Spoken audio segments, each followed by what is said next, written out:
Hello everyone, and in this quick tutorial I'm going to be showing you how to achieve these baked in shadows using the technique of downspraying white on a black base. As you can see on this example, on the arms and on the torso, there's some really nice baked in shadows. The contrast where the light areas are, and this is achieved by having a black base primer such as this, and then applying from a downward angle this. So I'm going to use these spare parts as an example on how to achieve a baked in shadow with highlights using two different techniques. But first we need to prime them using this matte surface primer. So now that we have both of these backpacks primed up, it's time to go in and add our highlight pass with white paint. If you don't have an airbrush, that's fine, don't worry, because I'm going to show you two ways to go about doing this technique, one with an airbrush and one via dry brushing. So what I'm going to be doing is a light pass. I'm going to be imitating as if the light is coming downwards and hitting the object at the top. First, we're going to do this via dry brushing. As you can see, using a dry brushing technique, I'm hitting all the raised areas of the sculpt in order to create some nice highlight. Great, so now that the dry brushing one is done, let's get over to the airbrushing.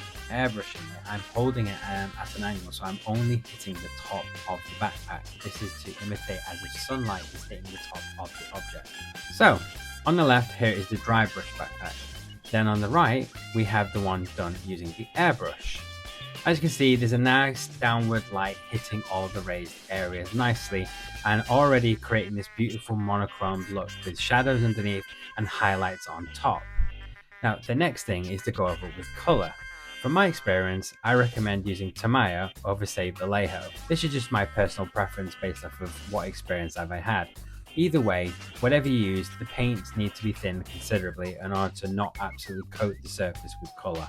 Now for this example, I'm going to airbrush over the dry brushed backpack first. Of course, if you're just solo painting this, you'll need to brush paint it on, and as long as you have watered down paint, the end result should be the exact same, albeit a little bit longer as you have to put more coats on. I'm just using an airbrush for the purpose of speed for this demonstration. Now with that done, it's onto the airbrush backpack.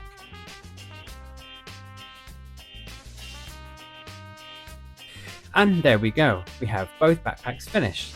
On the left is the one with the highlights that was done by dry brushing, and on the right was the one done with an airbrush. As you can see, the effect is still the same, and there isn't much difference between them at all. I hope you found this video useful and helpful. Don't forget to follow us on Instagram at gi_trooper_kit and like and subscribe on YouTube. Thank you so much for the support, and we'll see you in the next one.